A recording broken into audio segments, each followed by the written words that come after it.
We're living in a seismic moment when it comes to the power of legacy media or mainstream media versus independent media. Lessons that appear to have become apparent in 2016, notably in the cases of the first election of Donald Trump and the Brexit vote in the UK, where the British public voted to leave the EU, demonstrated that no longer could systems of government rely on the conduit to the people being the old school media, and that would guarantee them electoral results that were favourable to them.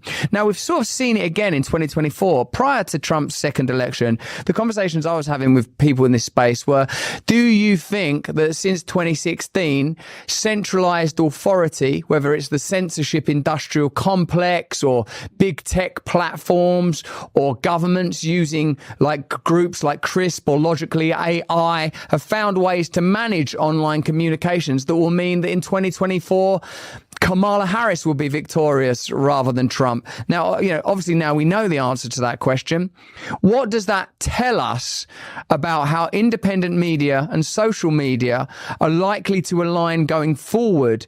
And what is likely to be the impact politically? Are we going to see increasing attempts to censor, or are we going to see new political movements emerge out of social media? I'm not sure if you're familiar with that guy Phidias, who's a member of the European Parliament, who's like a social media star that got elected into the European Parliament, that just all the, okay guys, no, this is the budget, and he just tells you transparently stuff. He's like, he's been on my show. He's a fantastic young man.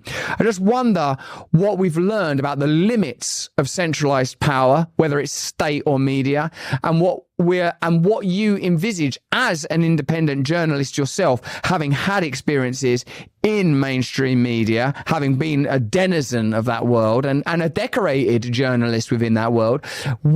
How do you feel it's going to unfold with the recent victory of Trump MAGA? What do you envisage evolving from this situation? Well, there's a groundswell of support across social media for independent journalists and for citizen journalism, right? And if you look at that, Russell, I always try to understand what is really behind this. What is this really about? So if you look at it, we have been for some time in the stage of fifth generation warfare. The generations of warfare are obvious. It started out with swords and clubs and all the rest of it. And then you introduce mechanized warfare and planes and obviously then you have, machine guns and all the rest of it come in. Then finally, fourth generation warfare was where you introduce terrorist groups, non-state actors in this kind of covert warfare. And then now you're in fifth generation warfare, which is the information battle space, where information is no longer a weapon of war. It is the entire battlefield. So what you're talking about happened in 2016 that took them by surprise, that they then worked very hard to make sure didn't happen in 2020 and then just happen again in 24, is that they had what is known as information dominance. And you could see that because every tactic that they used was successful. So when they said Trump was a white supremacist, which wasn't any more true in 2016 or 20 or 24, right? Why did it work in 2017, 18, 19, 20? And it didn't work in 2024 because they no longer had information dominance. And what was the spear? Well, Elon Musk taking over Twitter then gave up one of the most important weapons in the information battle space because it's so vast and it reaches people and it gave such a voice. But that wasn't all. I mean, as you pointed out, it was yourself, quite frankly, Joe Rogan, all these other podcasters who are able to amass huge audiences, but not just audiences, right? Because it's one thing if you're in the echo chamber. When you're on social media, the reason you keep getting the same information or similar stories or things that appeal to you and your ideology is because the algorithms are written to create what's called feedback loops. So I may think if I'm a Trump supporter, oh, Trump's doing great because in my feedback loop, everything positive about Trump. Or if I'm a Harris supporter, I'm getting the same thing in my feedback loop. But somewhere in between that is the truth. Well, how do you break that information dominance? You do it with people like Russell Brand. You do it with people like Joe Rogan. You do it with people like RFK Jr. because their audience is not the mega base. Their audience goes beyond. So what do they want? They want Lara Logan never to be heard by anyone who's libertarian or independent or open-minded. You can be a Democrat and just be open-minded. You want to know the truth about, child trafficking, which is something I cover a lot. Well, how do we keep you isolated from Lara Logan so you never hear the truth? So if this is the most simple example I can give you, if you were a Trump supporter in 2020, you saw the visible physical image that was a manifestation of his support base. So you knew when the 2020 election results happened, you knew it was a lie. You knew before it went to court. You knew before the experts got on TV and yelled at you. You knew before the Justice Department started criminalizing it. You knew it was a lie because you knew that a guy doesn't get elected from his basement when he's drawing circles around the 8 people at his rally, and someone else who's churning out crowds of 30, 40, 50, 60,000 during COVID is the more popular candidate. But if you were living in that Biden world, it made perfect sense to you. You know why? You never saw a Trump crowd. You never saw a Trump rally because they stopped covering it. And not only did they do that, look at a person like Candace Owens. Candace was phenomenally successful. And in 2020, she got taken off Facebook. And not only did she get taken off Facebook, but her emails were blocked. Her text messages were blocked. Why? Because the email companies and the tech companies and the phone companies, they all got together, and in what is basically a seditious conspiracy, they agreed to block people whose voices they didn't want heard to maintain information dominance. But when Elon Musk bought Twitter, that was over. It was done. So you still have censorship, you still have people who are unhappy, but ultimately you broke information dominance. And then what did you have? You just had a groundswell of truth, whether it was citizen journalists or it was citizen activists. You had all of these people rising up and saying, we're not going to do this anymore. And then you had people like myself, I wasn't the only one, but you had people calling out the tactics, right? So when they say that Trump is a Hitler, right? Or Trump is a Nazi, it's like, wait a minute, hold on. You have the Azov battalion in Ukraine, which is the division actually, who are real Nazis who fly the swastika, have that as their flag. You have Ukrainian soldiers walking around with the black sun of the occult on their uniforms. And who used that emblem? The Nazi SS. And by the way, where was the SS headquartered during the Second World War? Oh yeah, Western Ukraine. Right? And then they yelled and screamed when Putin said, I'm going into Ukraine to get rid of the Nazis. And everybody said, how could he disrespect the hundreds of thousands of Ukrainian Jews who were murdered? But who murdered them? The Nazis of Ukraine, mostly, right? So they couldn't stop the truth from rising. And then what did you see? You saw it bleeding into MSNBC. I mean, this is the home of state-run propaganda in the United States. And yet you've got people on CNN and MSNBC literally saying, I'm not voting for Kamala Harris.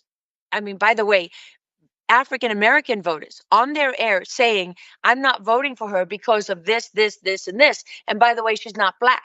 Well, what does that tell you? That the tactics that they were using have now failed, right? People are not putting up with it. People are speaking up. People are pushing back.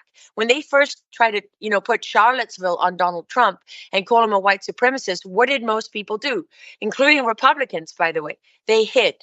They hid like little cowards because they didn't want to be associated with that. So on the one hand, it is cowardly, but on the other hand, what's in our DNA? We are herd animals. Where do we find safety? In numbers. You go into the wild. I'm an African. I grew up in Africa. You go into the bush. Where will you find the animals? You'll find them herding together because there's safety in numbers. So on the one hand, it's part of our DNA. On the other hand, we very often lack the moral courage to stand up and take the hits. But now people have seen through 4 years of Biden and through having a voice, through the success of the Charlie Kirks of this world, the success of Tucker Carlson, the success of Russell Brand, and the voices of the Tulsi Gabbards and the RFK Juniors, people who crossed the aisle and said, wait a minute, I wasn't ever a conservative, but I'm not a lunatic. Right? And when you have Kamala Harris standing up at a rally and she says to 2 young men who cry out, Jesus is Lord and Christ is King, and she says, oh, I'm sorry, you're at the wrong rally. That message would have been buried before behind a wall of information dominance. But now it's reaching. This time it reached Christians on all sides of the political spectrum. And people said, hold on a second. What is she saying? You're the party of the godless. If you follow God, you got to go to the other side of the aisle. And that's what you saw in the 2024 election. But now with the rise of citizen journalism, this is the one thing that I would say to you. And I would ask, this is probably the most important thing for me right now. I am an old school journalist in the sense that I believe in principles of journalism. And I believe that without principles, every time you create a space, these people, this darkness will fill that space. And so citizen journalism is hugely important, but it's kind of anchorless right now. They're not investing in beat journalism. They're not investing in other journalists because most citizen journalists are just struggling to survive. I know every day is a daily struggle for me to survive. And I have, every journalism award, almost every award in existence, I already have, and many of them multiple times. So I'm a known entity and people have that sense of my history as a real journalist. But what if you're a young kid trying to make it today? You can't send a young kid down to Aurora, Colorado, which has been taken over by Tren de Aragua, one of the most violent cartels in the world, and ask them to go around the building asking people, are you a member of the cartel? And when everyone tells you no, then you say, oh, well, it's not true. There's no Tren de Aragua. There's no cartel activity in Aurora, Colorado. Well, absolutely there is. But all those people are lying to you because the moment you leave, the cartel's going to, quite frankly, murder their children in front of them and then bleed them out slowly. Right. So this, Russell, I never forget as a young journalist walking into my news editor's office or into a news editorial meeting and literally having the shit kicked out of me by all the others because I was young and idealistic and I didn't really know what real journalism was. Who's doing that? Who's mentoring and helping and supporting citizen journalists? There's nobody right now. It doesn't exist. And so we as journalists, if we are real journalists, who's going to fix it? Who's going to make sure that what rises out of the ashes of legacy media is built on a foundation of principle? I wrote the 10 Commandments of real journalism. Somebody told me not to call it the 10 Commandments, but I didn't listen to them because principle to me, principle comes directly from who we are as we were created by the Creator. It comes from God. And so these are the 10. I mean, I can send them to you if you want. They're very basic. Let's hear the 10 commandments of proper journalism because this is the kind of broadcasting, streaming that we have to do. It's very simple. Number one, journalists are not lawyers in a court of law trying to prove a case or activists campaigning for a cause.